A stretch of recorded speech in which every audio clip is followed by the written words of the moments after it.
오늘 우리에게 주신 하나님의 말씀은 신약성경 갈라디아서 2장입니다. 신약성경 갈라디아서 2장 20절 한 절 말씀, 저와 여러분이 다 같이 한 목소리로 같이 읽도록 하겠습니다. 다 같이 봅니다. 내가 그리스도와 함께 십자가에 못 박혔나니 그런즉 이제는 내가 사는 것이 아니요 오직 내 안에 그리스도께서 사시는 것이라. 이제 내가 육체 가운데 사는 것은 나를 사랑하사 나를 위하여 자기 자신을 버리신 하나님의 아들을 믿는 믿음 안에서 사는 것이라. 아멘. 연말 연초가 되면서 이 국내외적으로 많은 일들이 우리 주변에서 많이 일어나고 있습니다. 제가 땅콩 때문에 달리던 비행기를 돌릴 때부터 제가 알아봤습니다. 뭔가 큰일이 벌어질 것 같았습니다. 이 나라에. 급기야 연말에 담뱃값 인상으로 서민들의 마음이 얼마나 불편해졌는지 모릅니다. 담뱃값 올라서 많이 힘드시죠? 고개 끄덕이시는 분들은 뭡니까 도대체? 더 나아가가지고 이제 연말 정산 때문에 급기야는 서민들의 마음이 막 불이 탔습니다. 참 힘든 시기를 보내고 있습니다. 최근에는 또 대통령이 골프장 얘기를 괜히 꺼내는 바람에 공직자들이, 공무원들이 이제 그동안 있었던 골프 금지령 또 풀리는 게 아닌가, 봄이 오면서 이제 골프 치러 가도 되지 않겠나, 그런 것에 또 촉각을 곤두세우고 있습니다. 야당은 야당대로 TV 경선에 나와가지고 좀 정책 대결을 하고 대표를 뽑기 위해서 좀 좋은 관계가 돼야 되는데 지들끼리 그냥 TV에서 싸우고만 있고, 여당은 여당대로 다음 대선과 총선을 위해서 대통령에게 날을 세우고, 국민은 국민대로 현실의 문제를 떠안고 신음하고 있는 게 지금인 것 같습니다. 정치권과 경제계가 쉴 새 없이 많은 문제들, 많은 일들을 하면서 많은 문제들을 또 국민 앞에 쏟아붓고 있고, 정말 정신없이 여러 가지 문제들이 우리를 힘들게 하고 있는 것 같습니다. 그나마 우리 축구 국가대표 선수들이 아시안컵에서 열심히 뛰어줘서 그걸로 위안받기도 하고, 어제 또 청소년들은 또 우승을 했다고 얘기를 하니까 그것 때문에 위안받고, 세상이 축구 때문에 위안받고 있습니다. 저만 그렇습니까? 국외적으로는 이슬람의 과격 테러 단체 IS의 테러가 전 세계적으로 많은 문제들을 일으키고 있습니다. 최근에는 일본인 2사람 처형하는 장면이 인터넷을 통해서 전 세계에 전달됐습니다. 더 나아가서 요르단 조종사 감옥에 가둔 채로 화형시키는 장면이 그대로 전파를 탔습니다. 그 모습은 전 세계인들의 공분을 샀습니다. 특히 그 종군 기자였던 우리가 아는 일본인 고토겐지의 죽음은 참 안타깝습니다. 세계 곳곳의 분쟁 지역을 다니면서, 힘든 곳을 다니면서 그곳의 참상을 사람들에게, 전 세계인들에게 알리고, 특별히 고통당하고 있는 아이들, 아무 잘못 없는 그 아이들의 고통당하는 모습, 여인들의 고통당하는 모습들, 그것들을 사람들에게 알려주며 그들에 대한 사랑과 헌신을 자신의 소명으로 여기고 온몸을 바쳐서 그들에게 사랑을 전하였던 그였기에 많은 사람들이 그의 죽음을 안타까워하고 있습니다. 고토겐지의 그런 마음은 시편 54편에 하나님은 나를 돕는 이시며 주께서 내 생명을 붙들어 주시는 이시니이다 라고 고백하는 그의 신앙 고백에 의해서 나왔기 때문에, 그렇게 하나님의 말씀을 의지하며 살아가는 하나님의 사람이었기 때문에 우리의 마음을 더 아프게 하는 것 같습니다. 이 고토겐지의 죽음을 보면서 저는 예전에 아프가니스탄 탈레반에게 순교를 당하신 우리 교단의 배형수 장로님 말고 말이 안 나올 뻔했습니다. 배형규 목사님을 저는 떠올렸습니다.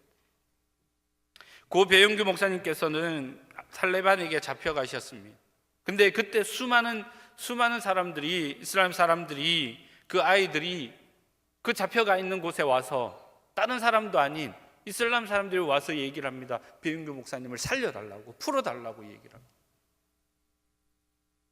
그만큼 그런 예수님으로부터 받았던 그 사랑을 그곳 아이들과 그곳 사람들에게 전했던 믿음의 사람이었습니다. 한간에 들리는 말로는 사실인지 아닌지 모릅니다. 배 목사님께서 그렇게 순교하시게 된 것이 국내에서 반기독교 정서를 가진 한국 사람들이 탈레반에게 메일을 보내서 그가 기독교 목사이며 이슬람의 성인을 모독했다는 내용을 메일로 보냈기 때문에 그를 총살하게 되었다고 그렇게 얘기가 나오고 있습니다. 사실인지 아닌지 정확하게는 알 수는 없습니다. 그런 얘기들이 떠돌고 있는 것만으로도 우리에게는 큰 충격이 되는 것 같습니다. 어쨌든 이들의 이러한 희생들이 비록 꽃을 피우지는 못했다 할지라도 그리스도 예수의 마음을 품고 행동하는 믿음의 사람들이었음을 생각할 때에 우리는 다시 한 번 더 우리 자신의, 나 자신의 믿음의 삶은 어때야 하는지 다시 한 번 더 생각하게 되는 것입니다. 그렇다고 안 좋은 일만 있었던 것도 아닙니다. 최근에 기름값이 내려서 얼마나 좋은지 모릅니다. 그죠? 한때 2,000원까지 했던 이 기름값이 이렇게 떨어지니까 실감이 나지 않습니다. 여러분 기름값 떨어진 건 알고 계십니까? 예. 식사는 하고 다니십니까? 작년에 정책당회 하면서 우리 장로님 중에 한 분이 그런 얘기 하시더라고요. 앞으로 기름값 계속 떨어질 거라고. 그래서 저는 속으로 그랬죠. 뭐 저러다가 좀 있으면 올라갈 텐데 왜 장로님 저런 얘기를 하실까? 진짜 기름 그렇게 떨어지지 않을 텐데 그렇게 생각을 했는데 별반 동의 못했습니다. 근데 지금까지 되어 온 거 보면 제 마음에 있는 그 소리보다 우리 하나님이 그 장로님의 소리를 더 들으신 것 같습니다. 저는 계속 들으셨으면 좋겠습니다. 아멘. 계속 떨어져서 기름값이 좀 많이 떨어졌으면 좋겠어요. 이렇게 여러 가지 많은 사건 사고들, 우리의 마음과 몸을 힘들게 하고 기쁘게 하고 또 아프게 하는 이런 일들이 우리를 둘러싸고 있을 때 그렇다면 우리는 어떻게 해야 되겠느냐 하는 겁니다. 저와 여러분은 어떻게 살아야 하겠습니까? 저는 여러분들에게 전할 말씀을 준비하며 과연 우리 그리스도인들은 어떤 마음으로 어떤 생각으로 이 땅을 살아가야 할까 고민하고 또 고민해 보았습니다. 우리 인생 가운데 정말 중요한 것이 무엇일까? 그냥 불구경하듯이 뉴스만 보면서 혀를 차면서 안타까워하면서 그냥 그렇게 살아가는 것이 내 인생에 전부 다 일을 한 것이라고 얘기할 수 있을까? 아니면 세상의 변화에 적극 뛰어들어서 우리도 분쟁 지역으로 그렇게 그냥 달려가야 할 것인가? 지금 우리는 어떻게 해야 할까? 그렇게 수많은 고민을 하던 중 이런 생각이 들었습니다.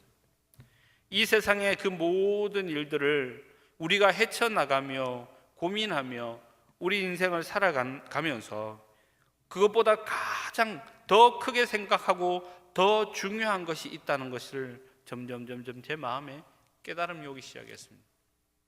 정작 놓치지 말아야 할 것이 보이더라는 겁니다. 어떤 환난과 두려움과 고난이 닥쳐온다고 할지라도 내 안에, 내 삶에 놓치지 말아야 할 것이 있습니다. 그것은 바로 우리 믿음의 중심을 바로잡아 가는 것입니다.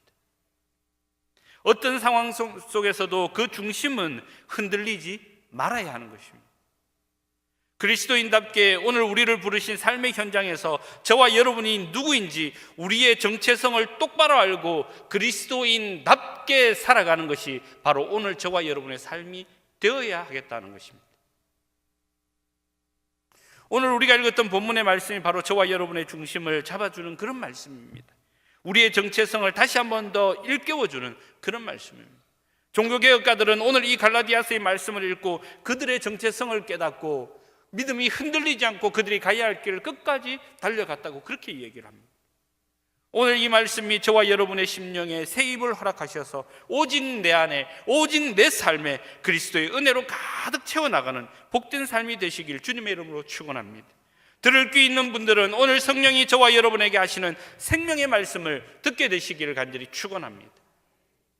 갈라디아서는 복음을 받아들이고 예수를 믿고 구원을 받고 복음으로 시작한 갈라디아 지역의 교회들이 예루살렘에서 내려온 자들의 말을 쫓아서 다시 율법으로 되돌아가서 할례를 받고 율법을 지키려고 노력하는 등 잘못된 신앙의 길로 걷고 있으므로 복음만이, 오직 예수 그리스도만이 구원의 길임을 다시금 강력하게 증거하는 내용들입니다.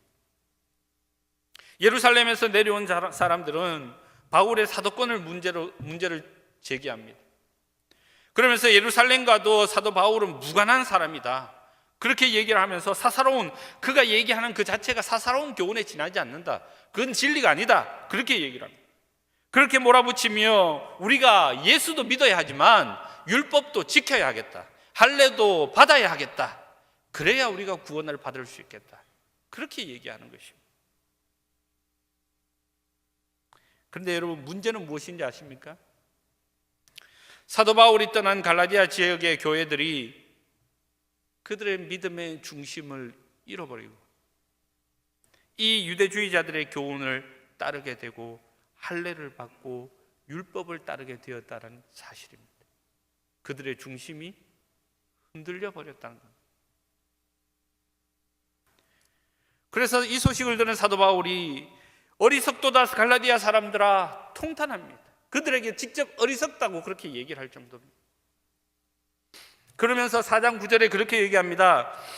이제는 너희가 하나님을 알 뿐 아니라 더욱이 하나님이 아신 바 되었거늘 어찌하여 다시 약하고 천박한 초등학문으로 돌아가서 다시 그들에게 종 노릇하려느냐 하며 그들에게 울부짖고 있는 것입니다. 그래서 오늘 이 본문의 짤막한 이 한 절의 말씀은 갈라디아 교회의 성도들을 향한 사도 바울의 뜨거운 가슴을 대변할 뿐만 아니라 오늘 저와 여러분, 믿음의 중심이 흔들리고 있는 저와 여러분에게 던지는 사도 바울의 강력한 믿음의 메시지인 것입니다. 이 말씀은 기독교 신앙의 핵심이요 진수입니다. 사도 바울의 신앙의 극치이고 또한 신비로운 구원의 이치입니다. 길 대신 예수 그리스도, 그분이 죄인을 위해 십자가의 대속의 사역을 완성하신 복음의 소식을 다시 한 번 더 밝히 증거하는 말씀이고 우리의 정체성을, 저와 여러분의 삶의 정체성을 명확하게 보여주는 말씀입니다. 그렇다면 저와 여러분은 어떤 존재입니까? 먼저는 그렇습니다. 나는 그리스도와 함께 죽었습니다. 그리스도와 함께 죽었습니다. 읽었던 본문에 그렇게 얘기합니다. 내가 그리스도와 함께 십자가에 못 박혔나니 그런즉 이제는 내가 사는 것이 아니요, 그렇게 얘기합니다. 이 말씀은 곧 내가 그리스도와 함께 죽었다라는 것입니다. 다시 말해서 옛사람인 내 자아가, 죄인된 나의 모습이 이미 그리스도와 함께 십자가에 못 박혀 죽었다라는 사실. 문법적으로 보면 함께 못 박혔다라는 말은 완료형이고 수동태라고 그렇게 얘기를 합니다. 복잡하게 생각할 것 없습니다. 우리는 이미 십자가에 못 박혀진 상태고 그 못 박혀진 상태가 그때 2000년 전의 사건으로 끝난 것이 아니라 오늘도 우리가 못 박혀 죽은 상태로 있다는 사실입니다. 말씀이 바로 그걸 얘기하고 있는 것입니다. 갈보리산 골고다 십자가 위에서 한 번 못 박힌 것으로 끝난 것이 아니라 내 삶의 모든 순간순간 속에 그 못 박힘이 지금도 나와 함께 하고 있다는 뜻입니다. 그때 그 사건으로 끝난 게 아니라는 얘기입니다. 우리 성도가 육체적인 삶을 계속 살고 있기에 그 못 박힘이 오늘 우리의 삶 가운데서도 그대로 되어야 하는 것입니다. 저와 여러분은 십자가에 못 박혀 죽었습니다. 우리는 죽었습니다. 그래서 사도 바울은 고린도전서 15장 31절에 그렇게 얘기합니다. 형제들아, 내가 그리스도 예수 우리 주 안에서 가진 바 너희에게 대한 나의 자랑을 두고 단언하노니 나는 날마다 죽노라. 나는 날마다 죽노라. 이 사도 바울의 신앙 고백은 바로 예수 그리스도와 함께 십자가에 못 박힌 삶을 우리에게 얘기해 주고 있는 것입니다. 바울은 순간순간 인간적인 감정이나 생각이 솟구칠 때 그렇게 살 수 없도록 잡아줄 수 있는 줄이 필요했는데 그것이 바로 내가 예수 그리스도와 함께 십자가에 못 박혔노라, 내가 이미 죽었노라 하는 신앙 고백인 것입니다. 저와 여러분도 마찬가지입니다. 우리의 정체성 첫 번째는 이처럼 그리스도 예수 안에서 구속함을 입은 성도들도 일상생활에서 그리스도와 함께 못 박힌 죽음의 삶을 살아야 하는 것입니다. 그럴 때에 내 감정, 내 방법, 내 힘, 내 꾀가 나를 지배하지 못하게 되는 것입니다. 내 육신이 가지고 있는 욕심이 나를 지배하지 못하는 것입니다. 나는 이미 죽었기 때문에. 아직 내가 살아있고 내 자아가 살아서 예수님보다, 성령보다, 믿음보다 앞서고 있다면 우리는 아직 죽지 않은 것입니다. 예수 그리스도와 함께 죽어야 우리의 삶 가운데 역사는 일어납니다. 저와 여러분의 삶이 예수 그리스도로 복된 삶을 살게 되시기를 주의 이름으로 축원합니다. 왜 그렇습니까? 두 번째로, 그것은 내가 죽어야, 내가 십자가에 못 박혀 죽어야 내 안에 그리스도가 사시기 때문입니다.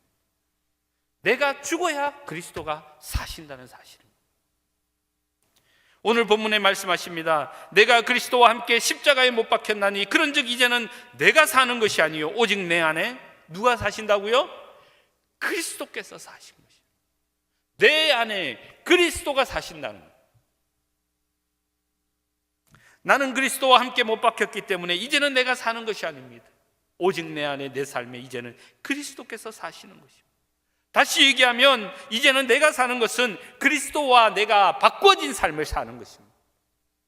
인생을 바꾼 것입니다. 그것도 부활의 주님의 생명이 내 속에 사는 것입니다. 죽어버려서 아무것도 할 수 없는 무능력한 그리스도가 아니라 다시 사셨을 뿐만 아니라 온 인류의 통치자가 되시고 온 우주의 창조자가 되신 그 주님이 내 안에 계신다는 사실입니다. 여러분 흥분되지 않습니까? 감동스럽지 않습니까? 나는 내 인생으로 이 힘든 삶을, 이 고통 가운데 내 인생을 나 혼자 사는 줄 알았는데, 내가 사는 줄 알았는데, 내가 주인인 줄 알았는데, 내가 죽으면 내 안에 그리스도가 사신다고 얘기하고 있습니다. 그리스도가 내 안에 사는 사람들의 삶은 어떻습니까?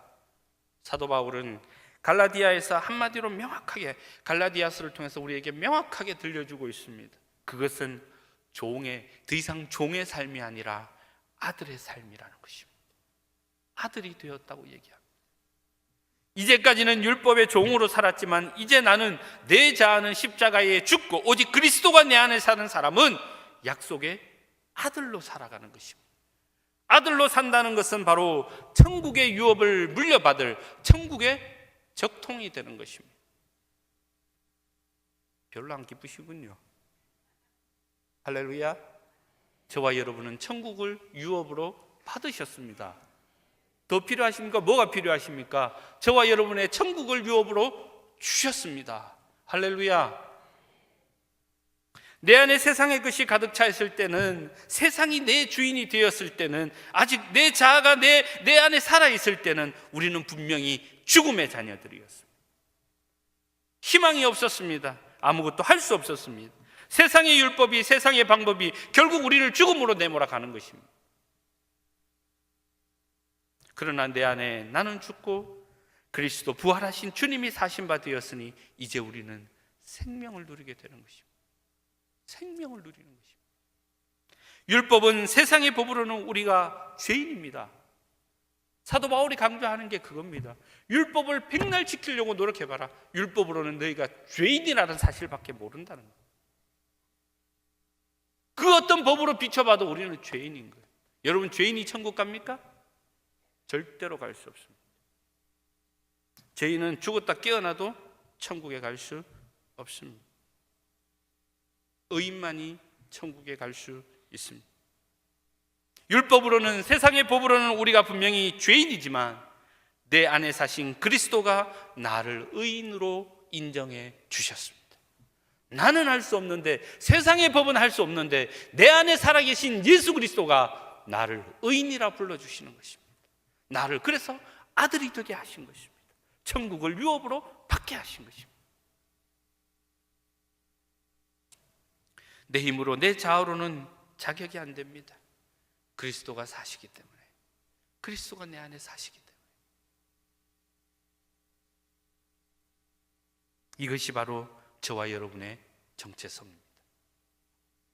사도 바울은 갈라디아서 4장 6절에 이렇게 고백합니다. 너희가 아들이므로 하나님이 그 아들의 영을 우리 마음 가운데 보내사 아빠, 아버지라 부르게 하셨느니라. 그러므로 네가 이후로는 종이 아니요 아들이니 아들이면 하나님으로 말미암아 유업을 받을 자니라. 할렐루야. 저와 여러분 안에 그리스도가 살고 계십니까? 우리 자신을 십자가에 못 박고 이제는 오직 내 안에 그리스도가 살고 계십니까? 그런 삶을 살기를 소망하십니까? 이제 저와 여러분은 구원받은 하나님의 아들이 되었습니다. 천국을 유업으로 받으셨습니다. 저 천국이 바로 내 것입니다. 하나님의 아들답게 이 땅에서 승리하는 저와 여러분이 되시기를 간절히 바랍니다. 비굴하게 세상 사람들에게 눌려 살지 말고 당당하게 천국을 유업으로 받을 이 땅의 주인 되시는 하나님의 아들로 큰 소리 치시며 사시기 바랍니다. 그것이 바로 저와 여러분의 정체성입니다. 그리스도께서 내 안에 사시기 때문에. 마지막으로 그렇기 때문에 이제 우리가 하나님의 아들답게 우리의 삶 가운데 성령의 열매를 맺으며 살아가야 됩니다. 하나님의 아들답게 살아야 되는 것입니다. 우리가 영적으로만 살 수 있으면 얼마나 좋겠습니까? 우리가 구원받은 확신이 있는 그날, 예수 믿었다고 얘기하는 그날 그냥 천국에 가버리면 얼마나 좋았겠습니까? 그러나 우리는 아직 세상에 살고 있습니다. 하나님이 우리에게 맡겨주신 사명이 있어서 아직 우리가 이 자리에 남아 있습니다. 이 자리에 우리가 살고 있으니, 아직 천국을 가지 못했으니 이 땅에서 천국의 삶을 바라며 우리도 육체 가운데 살아가야 됩니다. 저도 그렇고 여러분들도 그렇고 다 그렇습니다. 육체 가운데 살아야 합니다. 그렇다면 우리의 삶은 어떤 삶이어야 하겠느냐 하는 것입니다. 세상이 원하는 삶을 사는 사람들이 아니지 않습니까? 저와 여러분은 믿음의 삶을 사는 사람들이지 않습니까? 그렇다면 우리의 삶이 어때야 하는 거냐 하는 것입니다. 믿는 자답게 사는 것입니다. 믿음 가운데 행복하게 사는 것입니다. 그런데 아들답게 당당하게 살면서 여러분 지 마음대로 살아가면 되겠습니까? 자기가 하고 싶은 대로 내 욕정대로 살아가면 되겠습니까? 절대로 그것은 하나님이 원하시는 방법이 아닙니다. 그래서 그리스도인들이 세상에서 욕을 먹는 것입니다. 우리는 충분히 잘하고 있음에도 불구하고 내 마음대로 세상 사람들과 똑같이 육신의 정욕으로 육신의 열매를 맺기 위해서 쫓아가기 때문에 욕을 먹는 겁니다. 저는 그 배영규 목사님의 그 일들이 인터넷에 다시 떠오르면서 그 얘기들이 나오는 걸 보면서 마음이 철렁했습니다. 그렇게 메일을 보낸 사람들이 잘못되었습니까? 물론 그들도 잘못됐습니다. 그러나 예수 믿는 우리가 그들에게 얼마나 잘못된 모습을 보여줬으면, 그들에게 얼마나 예수 그리스도를 믿는 하나님의 아들다운 삶을 보여주지 못했으면 그들이 반기독교적인 정서를 가지고 그 사람들에게 편지를 보낼 수 있었겠느냐. 다시 한 번 더 내 삶을 되돌아보게 되더라고요. 아들답게 살아가는 것 중요합니다.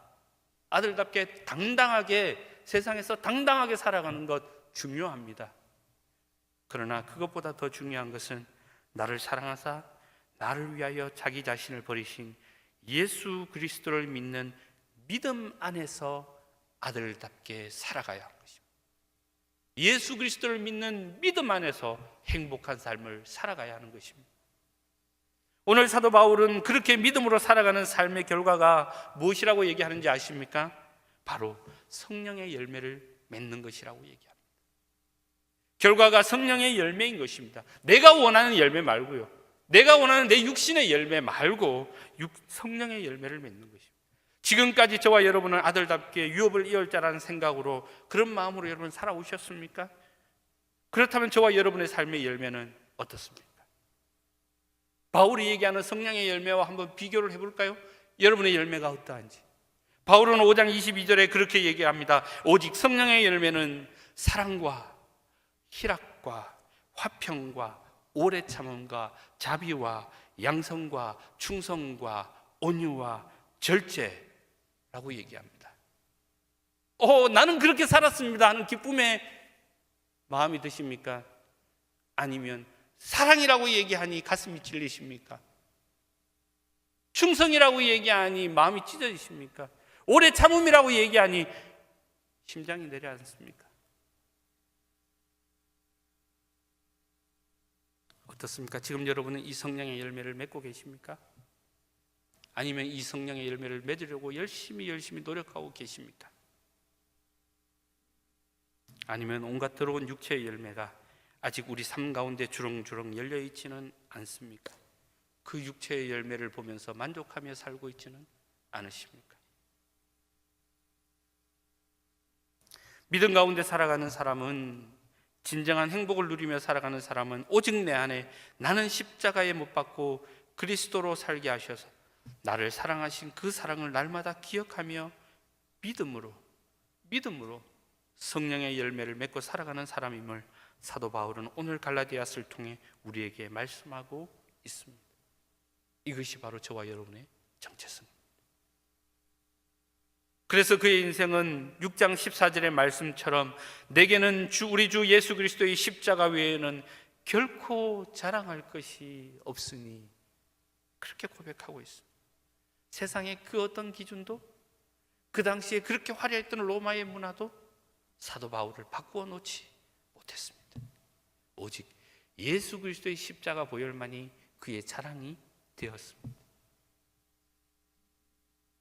진정한 행복을 누리는 인생이 된 것입니다. 그것이 바로 사도 바울의 정체성이요, 또한 저와 여러분의 정체성인 것입니다. 여러분, 우리가 그동안 행복하지 않았던 이유가 무엇인지 아십니까? 우리가 그동안 행복한 삶을 살지 못했던 이유가 무엇인지 아십니까? 그것은 내가 바라는 것, 내가 원하는 것이 이루어지지 않았기 때문이 아니라, 내가 원하는 그것이 이루어지지 않았기 때문이 아니라 내가 바라는 헛된 것이, 세상의 것이 아직까지 내 안에 남아있기 때문에, 내가 바라는 헛된 것이 아직까지 내 심령, 내 안에 남아있기 때문에 우리는 행복하게 살지 못했던 것입니다.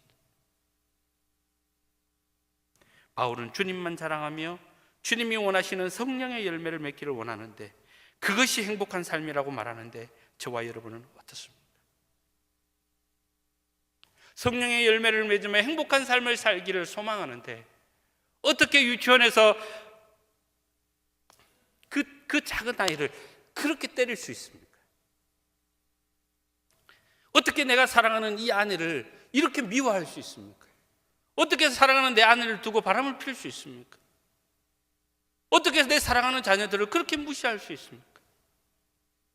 내가 성령의 열매를 맺으며 살기를 소망하는데 나와 함께 신앙생활하는 내 사랑하는 믿음의 동역자들을 어떻게 무시하면서 그들을 뒤에서 욕할 수가 있습니까? 그것이 과연 성령의 열매를 맺는 삶이라고 얘기할 수 있겠습니까? 어떻게 성령의 열매를 맺기 원하면서 내 사업장에서는 예수 믿는 사람 같지도 않게, 저 사람이 예수 믿는지 안 믿는지 알지도 못하게 그렇게 살고 계십니까? 사랑의 말 한마디 던지지도 못하고, 그들에게 기쁨을 나누어 주지도 못하고, 어떻게 그렇게 살 수 있습니까? 사랑하는 여러분, 혹시 아직도 세상의 기준에 여러분을 맞추기 위해서 열심히 사업하시고 열심히 공부하시고 열심히 노력하고 계시지는 않습니까? 세상의 성공의 기준에, 세상 사람들이 잘 산다고 얘기하는 그 기준에 여러분의 삶을 맞추기 위해서, 그들과 똑같이 성공하기 위해서 지난 한 주간도 열심히 발버둥 치시진 않으셨습니까? 바라기는 오직 내 삶에, 오직 내 안에 그리스도가 살아계셔서 그분을 믿는 믿음으로 날마다 성령의 열매를 맺기를 힘쓰는 천국의 유업을 이을 하나님의 자녀로 승리하는 삶이 되시길 간절히 축원합니다. 여러분, 커피 좋아하십니까? 싫어하십니까? 저도 커피를 무진장 좋아합니다. 최근에 또 커피를 온두를 사서 집사람한테 얘기했습니다. 아침마다 향기로운 커피가 나도록, 커피 향이 나도록 내가 해주겠다고. 이런 얘기 들으면 남편들은 싫죠. 부인들만 좋아하죠. 근데 어제 아침에 진짜 못 일어나겠더라고. 심야기도에 마치고 가서 설교 준비하고 너무 힘들던데 아침에 일어나더니 딱 한마디 합니다. 커피 향이 나게 해준다며. 어쩔 수 없이 잠결에 눈곱을 떼고 일어났어. 커피를 열심히 갈았습니다. 우리 교회도 카페가 있어서 커피를 참 많이 마십니다. 커피에 거품을 얹고 카라멜 소스를 뿌리고 위에 크림을 얹고 시나몬 가루를 뿌리고 별의별 짓을 커피에 다 하고 있습니다.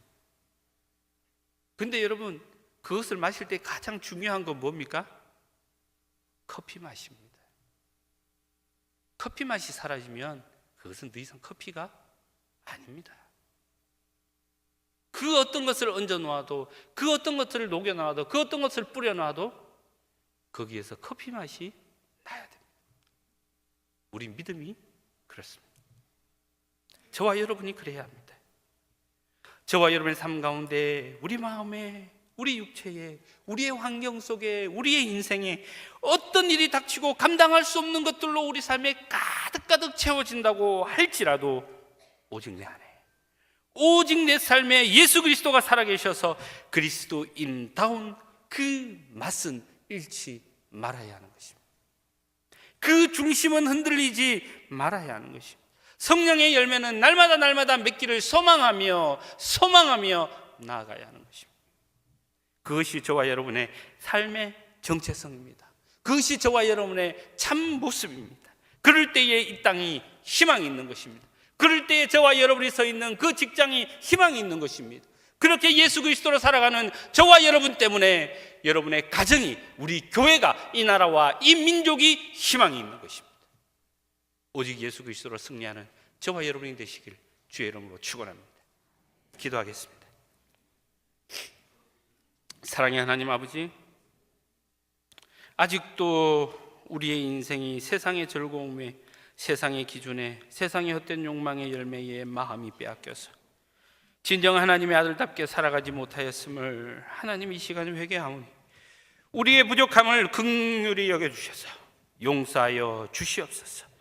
이제는 나를 위해서 이 땅에 오신 예수 그리스도를 통해서 오직 내 안에, 내 삶에 주님으로 인하여 이 땅에서 가장 행복한 삶을 살게 하여 주시옵소서. 그 어떤 순간에도, 그 어떤 상황 속에서도 성령의 능력을 의지하게 하셔서 우리의 삶이 성령의 열매로 충만한 행복한 삶을 살게 하여 주옵소서. 동부의 모든 성도들이 성령의 열매를 풍성하게 맺는 참으로 행복한 인생을 살게 하여 주시옵소서. 오늘도 우리를 승리하게 하실 예수님의 이름으로 기도합니다. 아멘.